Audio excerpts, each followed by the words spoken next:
बांगड्या फेकल्या। अशा प्रकारे बांगड्या फेकून महिलांविषयी यांची काय इज्जत आहे?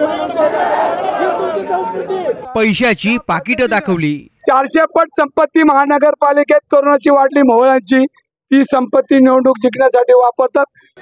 कार्यकर्त्यांनी घोषणाबाजी केली। कार्यकर्ते आमने सामने आलेत। आरोप प्रत्यारोप झालेत।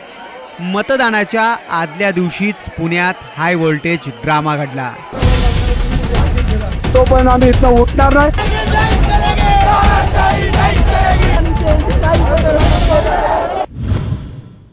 भाजपकडून रवींद्र धंगेकरांवर पैसे वाटपाचा आरोप झाला आणि धंगेकरांकडून भाजपवरही पैसे वाटपाचा आरोप करण्यात आला। भाजपचं म्हणणं आहे की धंगेकरांवर आचारसंहिता भंग केल्याची कारवाई करावी आणि धंगेकर म्हणतायत की भाजपवर आचारसंहिता भंग केल्याची कारवाई करा। एकमेकांवर आरोप प्रत्यारोप आणि कार्यकर्त्यांच्या हाय व्होल्टेज राड्यात मतदानाच्या आदल्या दिवसाची रात्र तुफान गाजली।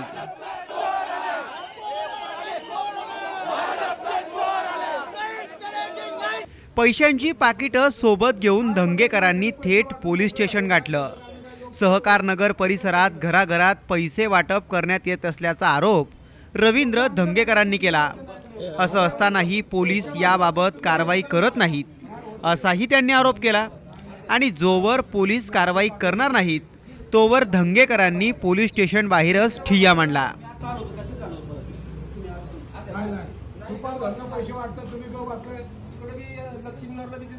हे बघा कसे पैसे वाटतात। या ठिकाणी आमचे नितीन कदम 2 तास झाले तक्रारी करायला बसले। जे पैसे वाटतात त्यांची तक्रार करायला पोलीस खातं त्या ठिकाणी गेले नाही। नितीन कदम आणि सगळे सहकारी ज्या स्पॉट दाखवते तिकडे पोलीस पोहोचले नाही।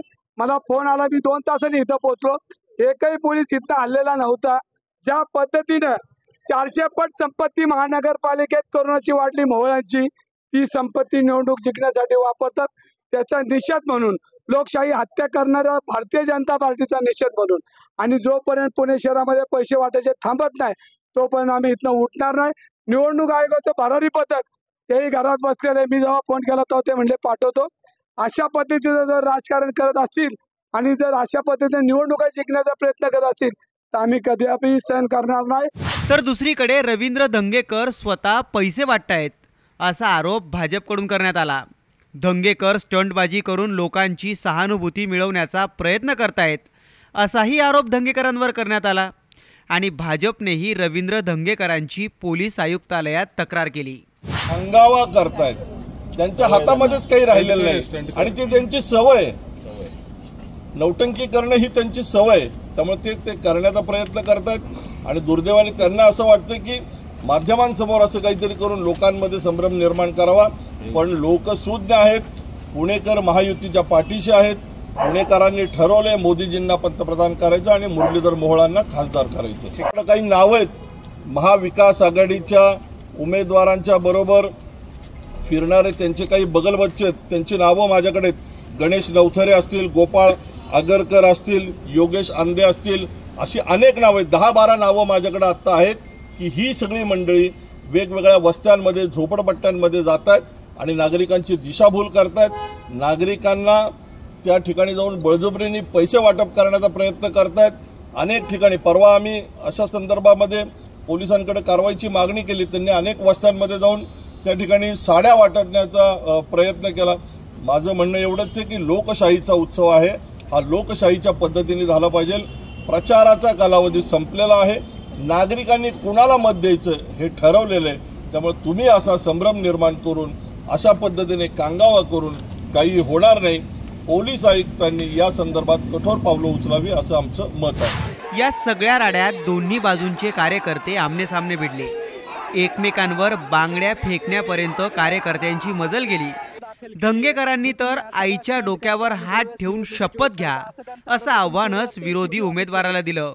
माझ्या विरोधात कुणी कुठं बसू द्या, मी इथून मला येरवडा जेलला नेलं तरी चालेल, मी त्याला घाबरणार नाही। पण त्यांनी त्यांच्या आईच्या डोक्यावर हात ठेवून सांगायचे पैसे वाटतात का नाही। आज मातृदिन आहे, त्यांनी त्यांच्या आईच्या डोक्यावर हात ठेवायचा आणि पैसे वाटत नाही तर मी इथं लगेच उठून जाईल। आरोप प्रत्यारोप आणि राड्यात पुण्यात मतदानाच्या आदल्या दिवसाची रात्र गाजली. या सगळ्यात पोलीस कर्मचारी आणि निवडणूक अधिकाऱ्यांची दमछाक झाली. पोलिसांच्या मध्यस्थीने राडा तुर्तास निवळलाय, पण या राड्याचा पुन्हा कधी भडका उठेल याचा काही नेम नाही. ब्युरो रिपोर्ट, साम टीव्ही न्यूज, पुणे.